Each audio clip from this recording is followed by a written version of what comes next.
School के 3 तालिब इल्म लड़कों ने चौकीदार को कुछ रुपए पैसे दिए और कहा कि छुट्टी के वक्त किसी एक लड़की को किसी भी तरह अंदर ही रोक लेना।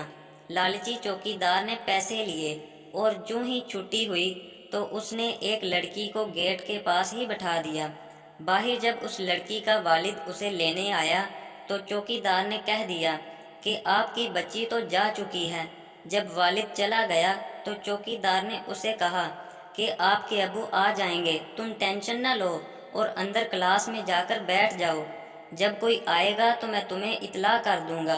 लड़की परेशानी के आलम में क्लास में जाकर इंतज़ार करने लगी तो चुपके से चौकीदार ने कमरे का दरवाज़ा लॉक कर दिया। फिर वो हवस के पुजारी तीनों लड़के आ गए।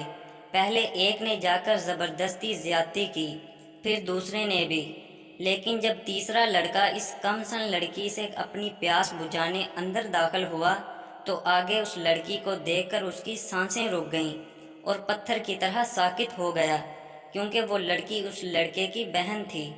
लोगों की बहन बेटियों को दागदार करने वालों सुनो, एक ना एक दिन तुम्हारी बहन बेटियों के साथ भी वैसा ही होगा, क्योंकि ये एक कर्ज है जो चुकाना ही पड़ता है।